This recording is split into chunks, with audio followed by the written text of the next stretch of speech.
Economist here. Get the dice up for you.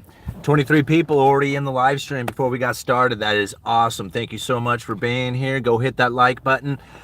We'll get more people to join in on this live stream to talk a little bit more about the liquidity crisis that is now underway. It's very difficult to see this liquidity crisis considering that the Treasury and the Federal Reserve were well prepared for this particular event. Now, not everybody knew that the liquidity crisis was going to be taking place here in the middle of the summer, but this is something that we have talked about for probably over a year now. And it's not necessarily something that I predicted, even though I had done videos talking about this exact moment. It wasn't a prediction that I was making considering like all the evidence of all the information that I have compiled to come up with this idea that there was going to be liquidity issues happening within the Treasury market. This was something that was stated directly from the Treasury. Like the Treasury knew this was coming. They were well prepared for it. They have been getting prepared for it. And they knew that there was going to be a time in which that people were going to get very concerned and that they would have to step in with the bond buyback program. Now, we've known about this for quite some time. This is not new information to us. However, if you are not aware of the fact that there was going to be liquidity issues taking place within the bond market, then you would be very alarmed by some of the things that you would be seeing out there. Take, for example, the article that I leave down in the description of this video. Now, it is a Market Watch video, which does have a paywall limitation to it, but I'm going to give you a little bit of a workaround hack that if you download the Telegram app, and this isn't like a promotion or sponsorship or anything like that, it literally is a workaround, and there's probably other apps you can do this with, but the Telegram messaging app, if you download that app and put the link and send the link essentially to yourself or to a friend or something of that nature, it'll give you what they refer to as instant view, and it'll put all the text from that particular link into a separate window that you can read the information from. So you don't have to go through the paywall of Market Watch to read this article. You can just put the link into a Telegram app comment or like a message and then see the instant view for yourself. And you're going to find that in this article, this Sean Campbell guy is calling it let me see if I can remember right. The deterioration within the market is quite significant or severe or something of that nature. But ultimately what he is talking about is that there is spots within the bond market that is now becoming very illiquid. And now, not necessarily illiquid, meaning that you can't find anybody to buy or sell to. It's more like it's concerning that the liquidity that was once there is starting to dry up and it's becoming obvious to a lot of these traders out there. And this was coming from a time that you would never see any kind of issues within this market. Like the Treasury, the United States government Treasury bond market is by far the most deepest liquid market in the entire globe.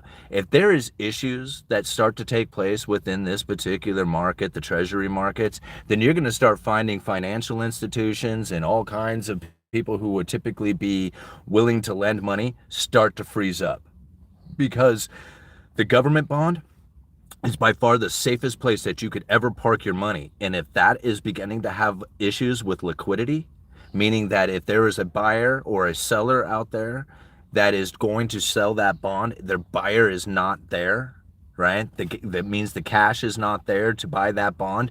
This will start sending a market frenzy of panic that would start ripping through the market, right? As people would get very concerned about this and they would start unloading treasuries in mass quantity, and creating the issue of even more liquidity issues happening out there. Now we're starting to find where nations and a lot of like individuals are starting to unload treasuries, which I believe was part of the plan to buy back treasuries. Like I believe the Treasury and the Fed and the government, like all the government entities who are in charge of this stuff, I believe that they knew that that was coming. Like they knew that this moment of unloading treasuries into the market was going to happen, or else they wouldn't have been planning the bond buyback, right? But yet here we are. They are in a bond buyback program. They are taking care of business as far as providing liquidity to that market. Even though you're finding concerns and you're finding issues starting to take place with it, they are well aware of this. Like, this isn't a surprise. They were planning for it, and they are taking the steps accordingly to deal with the fact that it's happening out there. So as we find the articles coming up where, for example, this guy is giving all these reasons onto why there's liquidity issues happening within the bond market, but he talks about it as if it's a surprise. It's not a surprise. We knew this was coming, right? And now, do they have the tools in place to deal with this? I don't know, but it seems to me that they are definitely aware of the issues, buying back their own bonds. The Treasury is. Now you think about it, like, as they are going deep into debt, right? People are saying they're going deeper in the debt. This is exactly the opposite. They're literally taking cash and buying their own bonds, right? And this, again, is to try and keep that particular section of the bond market very liquid. They have what they call off-the-run and on-the-run bonds. Off-the-run bonds are all the bonds that are already existing out there. On-the-run bonds are the ones that are just now being issued and coming into market. Those ones hold a bit of a premium. The off-the-run bonds, the ones that are very old, been in the market for a while, about ready to mature, they do not carry the same premium as an on-the-run bond. Right? So these off-the-run bonds that carry less of a premium now have less people out there who are willing to purchase those things. That's what the Treasury is stepping in and dealing with. Because the moment that that becomes illiquid, again, the whole market, the whole banking system, everything begins to freeze up. And they definitely do not want that. But if you're not aware of it, if you're not aware of the Treasury bond buyback program, then you would find this to be a very concerning moment, and you would look at the Federal Reserve as saying, hey, they are going to be stepping in to deal with this thing. Well, they sort of are. Like, the Federal Reserve even announced earlier in months ago that at the end of last month, of June, right? So, here we are at the beginning of July. So right now is when they talked about adjusting the balance sheet. Now, this is very important to understand because the balance sheet is where the treasuries were getting purchased by the Fed during quantitative easing. Quantitative tightening is exactly the opposite of that. When these treasuries mature, that is cash coming back to the Federal Reserve. And unless they take that cash and roll it back into new treasuries, or more treasuries, I should say, then what happens is that cash gets removed from the system. And they were doing this to the tune of like $60 billion a month. I think it was actually a little bit more than that at times. Maybe a little bit less at times too. They are reducing that. Think about this for just a second. They were allowing all these treasuries to roll off the balance sheet. That was cash coming back to the Federal Reserve and not going back out there to the economy. It was essentially getting destroyed. They are reducing that amount. That means the cash that is coming back to the Federal Reserve is coming down. Less cash coming out of the system. Okay? That means that maturity, those bonds that are maturing and normally would be having cash removing from the system, the Fed is taking that extra money, or they're not extra, taking that money and then rolling it back into the Treasury market. So now it's as if they are quantitative easing, but not really. They're doing less quantitative tightening. Right? Does that make sense? So now, again, this is adding liquidity to the bond market. At the same time, the Treasury is stepping up to buy bonds, and this was all planned months and months and months ago. We've been talking about this coming for a while now. I can't remember even the first video I did talking about the Treasury bond buyback program, and I believe that was last year. This is something that I've talked about even at Mike Zuber's One Rental at a Time conference. Was one of the topics that I brought up, saying, hey, if you want to look for something in the future, it was this moment right now. I said I was talking about this exact thing. Josh Frost is the Treasury Secretary of Financial Markets. I believe that's his name, Josh Frost. Go and Google his name and look back at some articles from maybe about 8, 9, 10 months ago, if you can find them. He said that the bond buyback program was couldn't be like a standard operating procedure for the conditions of which they were in, and is not there for liquidity issues. Guess what? It's there for liquidity issues. It's obvious, right? I mean, that's what's going on here, and that's why they're doing it, is to provide liquidity to that bond market. Now, the whole point of that, the bond buyback program, because it's really not that much. When you think about how much or how big this bond market really is, the amount that the Treasury is buying back is really pretty insignificant on the grand scheme of things. However, think about the perception of the market. believing that there is a buyer out there for these bonds, knowing that the Treasury is stepping up and doing it. That gives them confidence to know that they can play in this game, and that if there was ever a moment that they wanted to sell this bond and there wasn't a buyer for it, the Treasury is there saying, hey, we are a buyer. Yo, go play the game. We're going to be here for you. And now this brings in the willing market participants. And this is exactly what this is all about.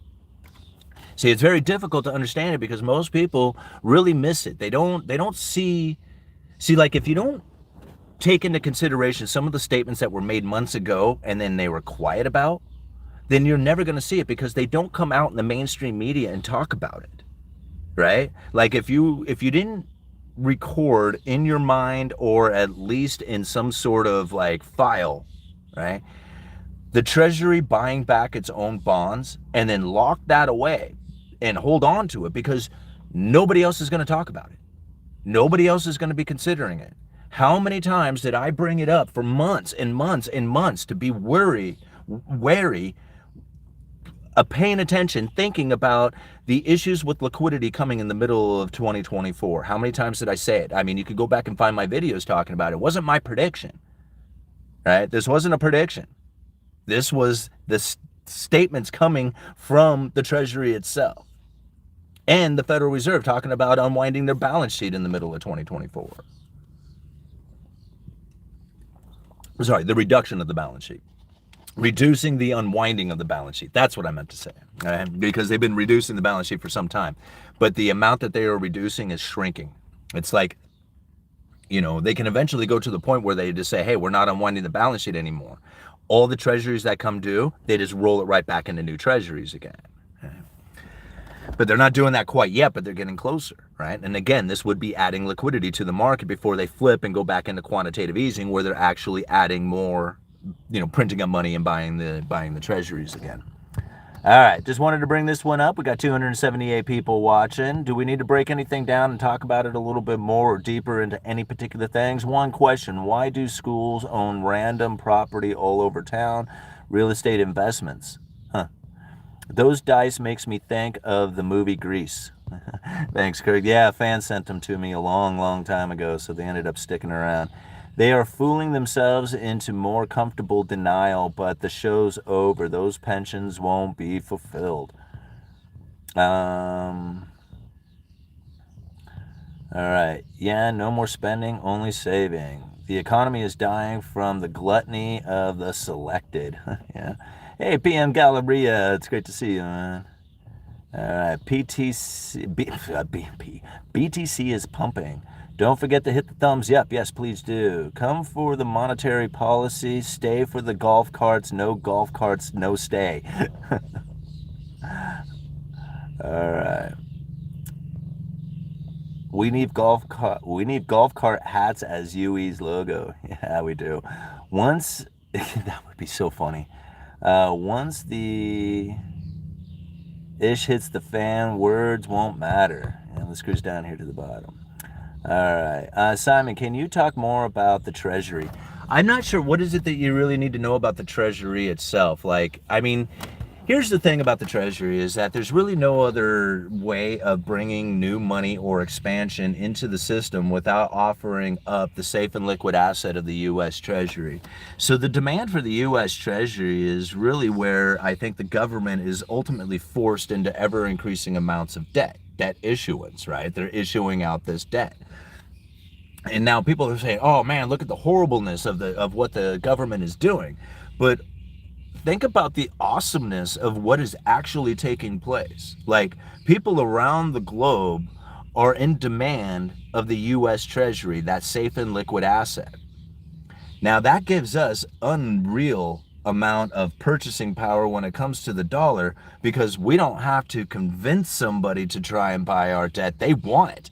Right? Now, a lot of people are saying, no, that's different. Everybody's getting out of the debt. That's not true, right? That is really not true. And I think it's very important to understand that the U.S. Treasury debt, the asset itself, is in such high demand over anything else that there's really nothing that can replace it, right? Everything else has a major concern about default, and so does the U.S. Treasury. The only difference is that the U.S. Treasury is guaranteed not to default, because it has the printing press behind it. What people get concerned about is getting paid in a currency that doesn't have any purchasing power behind it. Now that's really ultimately where the fault or the failure of the U.S. Treasury is going to come in, is not from being defaulting, like a defaulting Treasury. That won't happen. That can't exist. I mean, it could, but it won't, right? It's the purchasing power coming from the results of the asset itself, not having any kind of real purchasing power from it. That's where the ultimate concern starts to lie. Now, when we think about the U.S. Treasury and the demand for U.S. Treasuries outside of the United States, when you see nations and like China's dumping bonds, like you hear this U.S. Treasuries getting dumped by all these nations. Nobody, like U.S. Treasuries cook. Nobody wants it anymore. This is a very unrealistic misunderstanding of the situation that has taken place. Yes, it is very true and factual, all those statements that were just made about the Treasuries being dumped. Yeah, governments are getting out of it. Yeah, whatever, all those things are true.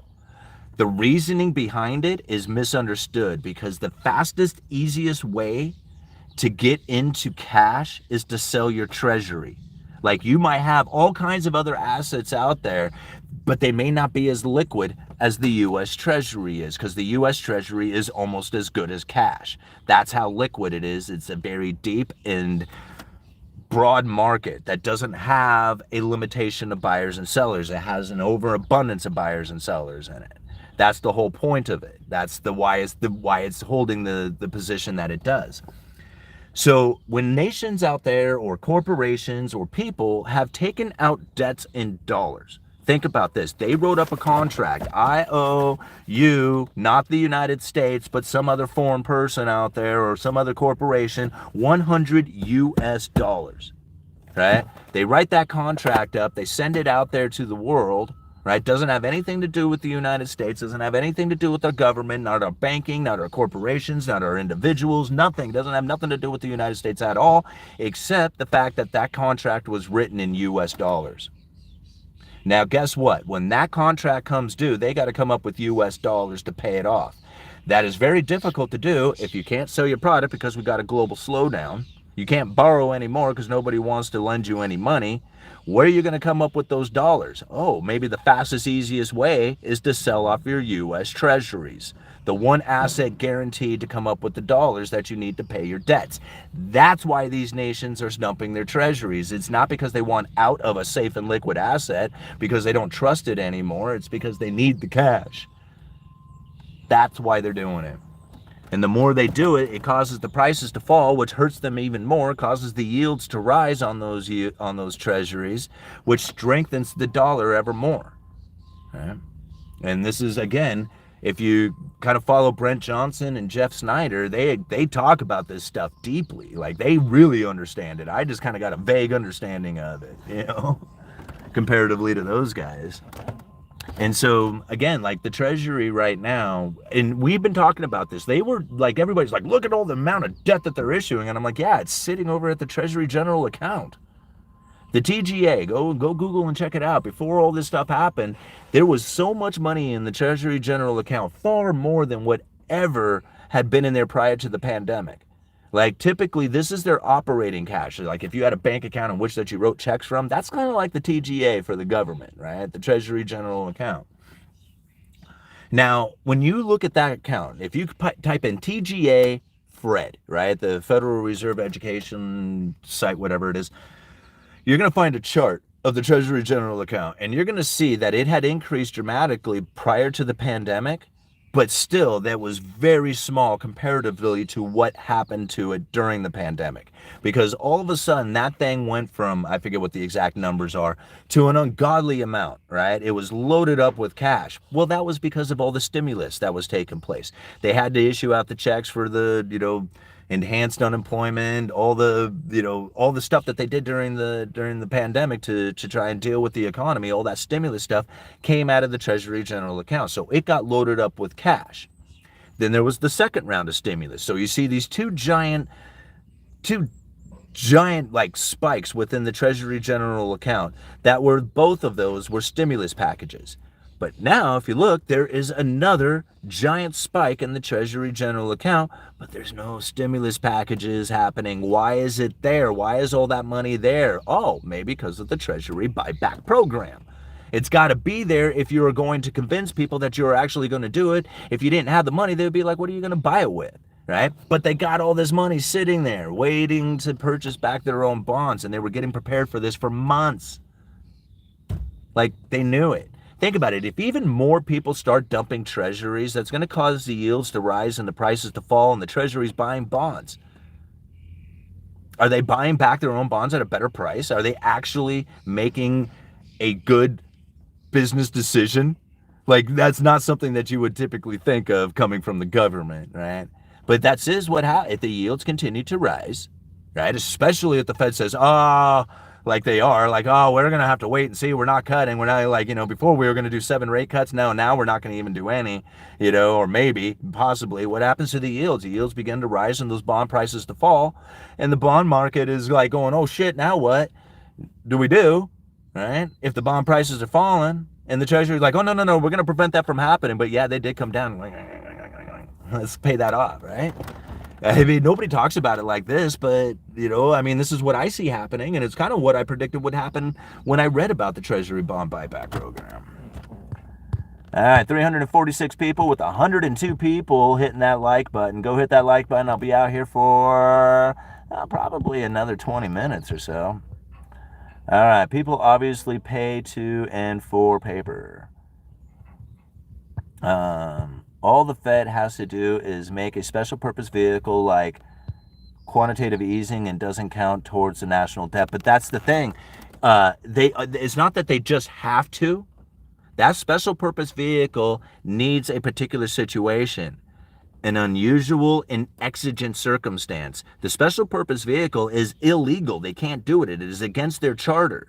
However, if they have an unusual and exigent circumstance, then yes, they can. So we're going to need a significant crisis, war, something, right, to be taking place in order to create the unusual and exigent circumstance for the Federal Reserve to set up the special purpose vehicle, right? Right now, there is no unusual and exigent circumstances given them the ability to do that. And then even on that, it's still, they have to do it under the guidance of the Treasury. So the Treasury has to step up and do that with them. It's a coordinated effort. And that's not something that's going to go over politically well if there is no crisis situation to declare for the unusual and exigent circumstances to give them the ability to do the special purpose vehicle. So yeah, they could put it out there and it is credible possibility, but it's not part of their toolbox, and it's certainly nothing that you can price into the market. The moment that they say it, that we will do this, we will set up the special purpose vehicle, and if this particular event takes place, the market will then price that in.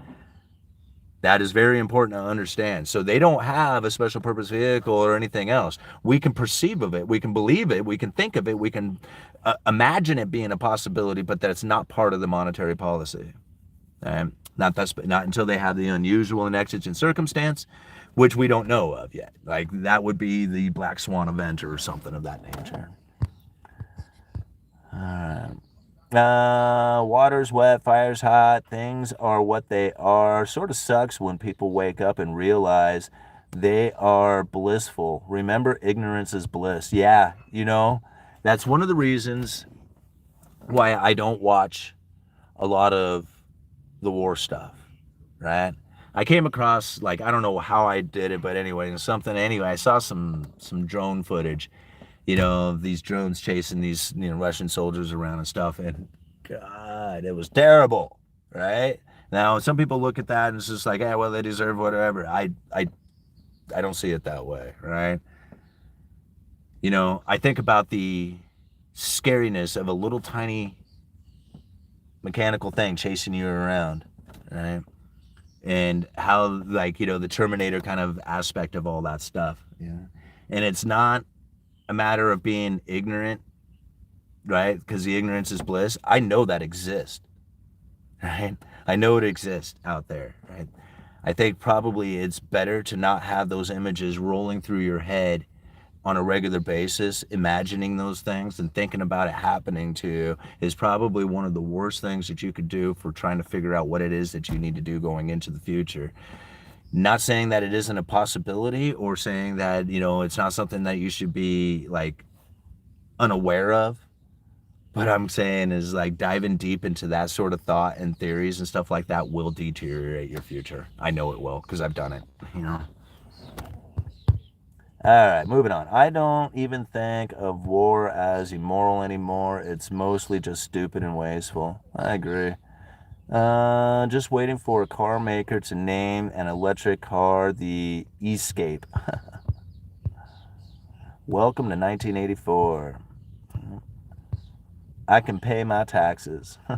Simon, did you buy the Goonies home? No, that thing was far too expensive, but it would have been pretty cool to buy it and then have like the viewers make the payments on it, and then we could do like the live streams and podcast, and I could do like, see, you can't rent it out for like an Airbnb around here. You can't, like, it's not zoned for doing anything like that from what I understand, but I could do consultings. Like I was thinking I could do consulting at that location for 24 hours. Like I do a 24-hour consulting. Anyway, do you think we are heading to an autocracy? Some of the words, leadership in the next decade? I don't know. It's hard to say what it is that we are going to have for leadership going into the future. I would honestly like to think about something that is going to be very different from what anybody else can imagine out there. And I really honestly would love to see something like the rise of smart contracts that just makes governments and laws and all that other stuff, like court systems, irrelevant. Like, a lot of it can't be, but I think a lot of it could. I think it could just literally just make them irrelevant between smart contracts, because like, if you don't have anybody to have to decide on whether or not this person fulfilled the contract or not, but it's just going to be fulfilled no matter what. I would love for that to have like government and lawyers and everything else completely out of our business. Now, I do see like some room for some serious consequences from something like that, to not be able to undo it or whatever. But I think it's better on the opposite side to have government out of our business and to make them irrelevant. I think that's better. Yeah. But I don't know, whatever the future holds. Do you think houses will devalue themselves? I think the only way houses would devalue themselves is if we happen to have a population that decreased to the point that it made the level of inventory that we have now be too much. Right? That's the only way I would see houses devaluing. I don't see houses devaluing in any other form, because I don't see how there could be a mass expansion of inventory that would then provide enough homes to meet the demand of people out there who would truly want a home. There might not be, like, the existing demand might be very limited and visual, like through the data, because there's people out there who simply just can't be there to say, like, I would love to buy a home. Right? They don't have the down payment, they don't have the money, but it doesn't take away the fact that they would want to do it. And if the capability was there, they would be in part of that demand. So if the capability for the buyer was to present itself in a more reasonable fashion out there, you would find a bigger demand, right? And therefore, the buying opportunity still wouldn't be there for them. Like, I don't see any possibility of home prices coming down going into the future outside of massive unemployment. That's the only thing. And I mean, not like a rise in unemployment, no, like massive unemployment for a while, right, in order for it to really occur. Because even if you think about it from an unemployment standpoint, you would have to have unemployment rise, stay up significantly for a significant amount of time, creating a situation in which that people could not make their payments, because then that not making those payments would then eventually lead that mortgage into a foreclosure position, and then eventually default, and then eventually go to like an auction type of thing, right? This whole thing takes a long time to go through. So even if like you had a spike in unemployment today, how long would it take for the inventory to start rising due to the defaulting mortgages out there? It would take time. And if you had a spike in it, it would take even more because it has time to takes time to process through all this stuff, right? So if all of a sudden there was a spike in unemployment, I'm guessing that even if you were to take a reasonable look at it, it would probably take years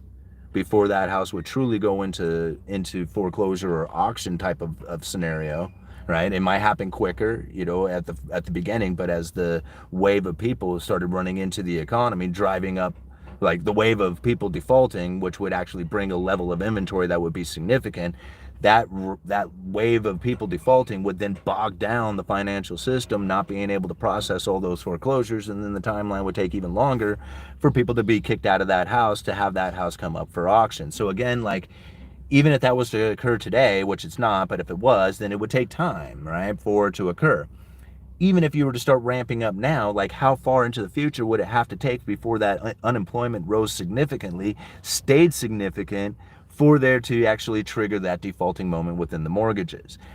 Even on top of that, like, we have to think of that scenario in a whole nother fashion too, because if the house prices don't come down during that time, then the people who can't make their payments could just simply sell their house and not default on it, and maybe even take a little bit of profit out of it, right? So like, we don't know what that situation is going to look like coming into the future. We know it's not going to look like the great financial crisis, because everything that was happening during then that created the housing market debacle is not taking place today. A lot of people say it's far worse than that. On a grand everything bubble, yeah, I would agree with that. But as an individual, like, market, looking at the housing market, looking at the level of inventory right now, looking at the demand coming from home builders to try and get into building new homes, the lumber prices have dropped dramatically, right?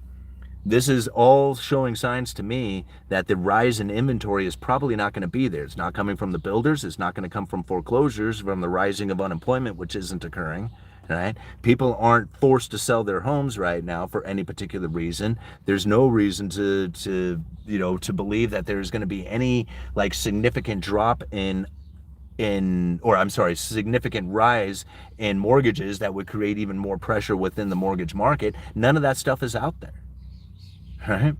So to me, I'm like, I look at the mortgages and I look at the real estate and I look at the separation between the rich and the poor, and I think about how that new money comes into the system and how rents and leases is the obvious sign of an abundance of money. This is what's going on right now. Real estate is if you own real estate, you are going to be in a different class of people. That's the difference in it. And there was a time in which that the average person with an average job working, with an average education could go and get an average house.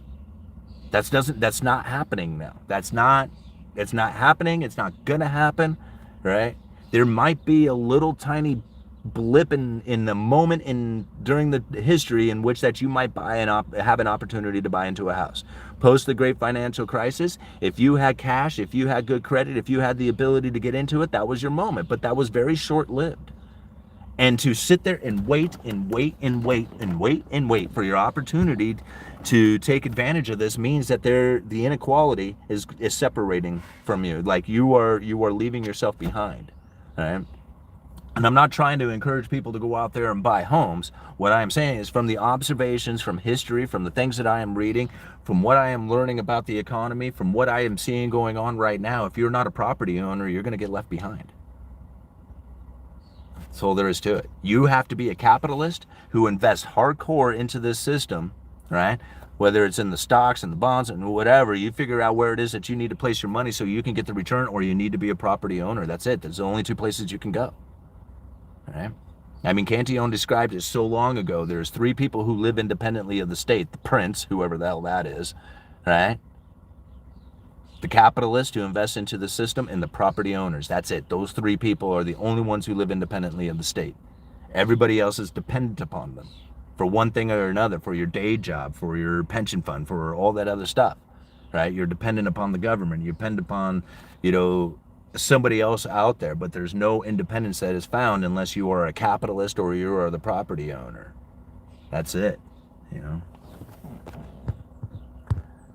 All right, look at all these comments. Hey, just check out that super chat we got from Anna. Wow, Anchin Fluter Blob, flute real Bob. Hey, yeah, I'm sorry if I butcher the name. I really appreciate the $20, man.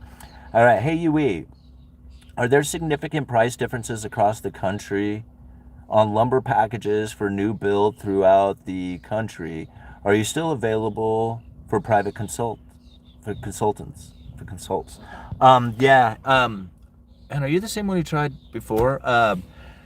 Lumber prices are probably different going to be from region to region, but they're not that far off when it comes to, like, say 2x4 standing better, Doug fir, kiln dried, right? Like if we were talking that specific kind of species, because you got to think about it, there's 2x4 green, there's 2x4 KD, there's 2x4 pine, there's 2x4 premiums, there's 2x4 precision cuts, there's 2x4, I mean, there's a lot of lumber to think about, right? And what it is that lumber is going to sell for, depending on what region you're in, what species you're going for, what, I mean, it's hard to even think about like all the different levels of questionings that you would have to ask in order to, to appropriately answer that question. But really, if you think about it for a minute and you back up to the futures price, because that's really the only thing that we would have that we could look at on a daily basis that would then give us some idea of what has taken place within the lumber market in a broad sense, because what they are calling out in the futures is a very specific, right? But we can look at that specific and then kind of apply that to what the general industry is feeling. Now, the futures contract itself is for 2x4 green standard and better from the Pacific Northwest to a central hub in Chicago. All right. That's what the contract is essentially for. Now, that is not necessarily what everybody is using. Like, I don't even stock green lumber in my yard. I stock KD lumber in my yard, right? But you can watch that green lumber futures price and know where that is moving, and how much that is moving is probably going to indicate where the rest of the lumber, like plywood, where the beams prices, where pressure treated lumber would go. Like, you start looking at all these particular differences, but you can look at that one futures and say, okay, if it's dropped dramatically, like 50 per thousand, and it stays down for a month, then that's going to start reflecting back into the rest of the lumber market. And you will start seeing, depending on how much rolling over of lumber those particular yards do, that over the next couple of months or weeks, you would start seeing the prices getting a little bit more competitive than where they were a few months earlier, right? But again, it's not an exact thing. Like, you can't say futures price adjust, like, because the futures price on the July contract closes here in a couple of weeks, right? So that's going to leave a lot of really inexpensive lumber within the system, right? So all the, for the past 2 months, lumber has been trading at under 500 per thousand. So all the lumber within the system right now is going to be very cheap when you think about it, because that lumber contract's closing here in 2 weeks. However, like, will that reflect into the retail prices? Well, again, that's going to depend on how much rolling over of inventory the yards are doing. Like, if they're not rolling over a bunch of inventory, then they're going to be stuck at those higher prices from the previous contract. Does that make sense? Because you got to get the old out before you can get in the new. And now, as the other yards start to do this and become competitive with their price, or start to become more competitive, the yards who haven't rolled over their inventory will be forced to lower their prices in order to get competitive to move that product out. As that happens, you'll start seeing even more cheaper prices coming in, from that rolling over of inventory. What really adjusts the prices fast from the futures to the retail is booming economy, is things happening really quickly. And then in that case, it's usually on the upside that you see the prices moving more, quickly. like if you think about it, if you have a bunch of people who are demanding lumber, you buy the lumber, and you got somebody comes in and says, how much for all this lumber? And you say, okay, what's my replacement cost? And the replacement cost has moved up. Well, guess what? Prices are going to be moving up. And that's how it ends up working. Exactly the opposite on the other side of it. As you try to stay competitive and you have elevated lumber prices, all your competitors out there are dropping prices. Either you don't sell lumber or you lower your prices. That's all there is to it. So yeah, I'm still open for consulting calls. Leave me an email, put in the subject line, consulting call or something like that, and we'll try and set up a time. I don't have prices or anything like that, so we can set it up for an hour, and I'll leave my PayPal link or whatever, and you can pay me in what you feel is appropriate or something like that nature, or we can talk about it. But yeah, I'm definitely open to that. So. All right, what time is it? Oh man, the whole day is just getting shot. Okay. US effed up by not selling 50 or 100-year bonds when the rates were low. Yeah, but then think about it. That's generational debt. Like you're signing like at least with the 30-year bond, you can say, hey man, I'm gonna be around I'm 47 years old, right? So I'll be like on a 30-year bond, I'd be like, okay, at least I have some sort of reasonable belief that I could sell this bond out there and pay it off, right? But a 100-year bond, there's no chance. You are signing my kid up for debt no matter what. I know we already did that, but that's like guaranteeing that my child will not be debt free. Not that they would ever be debt free, but this is a guarantee they won't, because it's a 100-year bond, right? They would have to come up with the money and buy that bond back, right? But they will never be able to make the payments and get it off and take it off. That's it, Tell them why you actually lost your business. I don't have a business, so I never had one. All right. Bad personality. It's like not to profile a mass shooter, but it's like fish in a barrel. Huh. I used to call a dude princess. What are you doing? he effing hated it. Yeah, I guess. All right.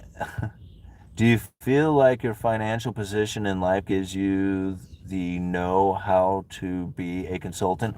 I don't think I would be a consultant when it comes to financial advice. That's not what I'm offering. Right? If that's what they want, then I'm not doing the consulting call for that.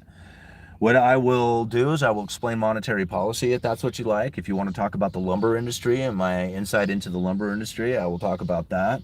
I will talk about life philosophies, or just hang out and talk, man. If you don't even want to talk about economics, talk about whatever you want. But I'm not giving financial advice. I never have, and I never will. That's not what I do here. Like, I've never offered financial advice. Okay? And anybody who's ever taken my advice for financial advice has misunderstood it. Right? That's not what I was doing. I was offering up what it is that I do, right? And if you find that to be useful or relatable, then you might, mimic some of the things that I have done, but that's not advice, right? Never have I been. I've never even given anybody to any reason to believe that I even know anything that I'm talking about, right? I've never given anybody any reason for that. That's why I leave links down in the description. I stated that from the very beginning when I started this channel. Do not take financial advice from me. Right? That's not what the point of this was. And so, no, I don't think I'm qualified for that, but I think I am pretty good at understanding monetary policy. I think I'm pretty good at understanding the Cantillon effect. I'm pretty good at understanding a lot of how the bullwhip effect has ripped through many manufacturing and distribution markets, because I'm very well aware of how distribution it works. I'm in the distribution game, right? So there's a lot of stuff that I'm pretty good at, but financial advice is not one of them. All right. Do you think builders will start to build starter homes again? I can't afford to get a house. No, I don't, Chris. And the reason why is because by the time you buy the land, by the time you get the permitting costs, by the time you get all the surveying and utilities and all the other things that go into it, building a small, reasonable starter size home does not have the profit margin in it to be worthy. They have to go for the biggest, baddest house they can in order to get the profit margin to be profitable enough for them to actually do the project. This is one of the things that I have faced around here in my area. We are very affluent. we are becoming a very affluent area. Astoria was a working class town, fishermen and loggers. The whole town was a very like set up to be that, right? Lots of like families and, you know, all the businesses and everything were geared for that. We are turning into a retirement community. The medical district is growing dramatically. The houses that are being built here are being built for that type of people, right? So now there's no way that there's going to be starter homes that can be built here because they are not going to be profitable as profitable as building the giant home, it's like detailed out nice, you know, expensive home that is going to be profitable to the builder. So unfortunate, it's like the only way you can build starter homes and be profitable is if you're building massive amounts of them, right? The big giant 15, you know, 100, you know, unit neighborhoods or something like that nature. Then you might be able to build starter homes within that because, you know, again, when you have massive amounts of quantity, then you can, you know, take a little bit on the margin when you got, you know, when you got quantity. So, but no, I don't see that happening because I don't see a massive build taking place. Like, you know, if we saw all of a sudden like building taking off and permit issuance and starts and stuff like that, then maybe, but I don't see that happening now. Alrighty guys, this was the very end of it now. We are at 46 minutes, but thank you so much for joining in on this live stream. I really appreciate it. 366 people watching with 192 likes. Please go hit that like button. It would be awesome to have it up over 200 before I truly end the stream. By hitting that like button, the algorithm will pick up the video, spread it around for more people to join, or for more people to have seen the video, I guess. They can't join in on the live stream if I'm going to end it. However, understanding and breaking this stuff down is how we do it. We figure it out by, you know, internalizing the information to be able to, you know, speak it out in a way that is like not only like articulated in a way that we can finally understand it, but if you can actually speak it out there, what you have done is you have taken it into your subconscious, right? You will be making decisions that are just intuitively the right direction, but you really have to internalize it for yourself. And this is where this channel is really, what I feel this channel is really trying to do is step that up, to have the conversations about it, to try and break this stuff down and to understand it for ourselves individually, because I really just don't think there's any way of doing it. Thank you everybody who's been joining the channel. We have close to 600 members to the channel now, so I really appreciate everybody becoming a member of the YouTube channel. There's access to all kinds of videos that we have done, member-only videos where we break down the speeches, really break down the monetary policy, talking about what it is that the Federal Reserve is, you know, communicating to the other central bankers out there, because we know there's two different types of communication happening. One that goes to the mainstream media, the propagandized information, and then the other information which is spoken to the central bankers, which is one that is not clearly communicated to the people. And that's the one that we really break down during those membership only live streams. So thank you everybody for being here. Thank you for hitting that like button. Uneducated Economist, you guys let me know.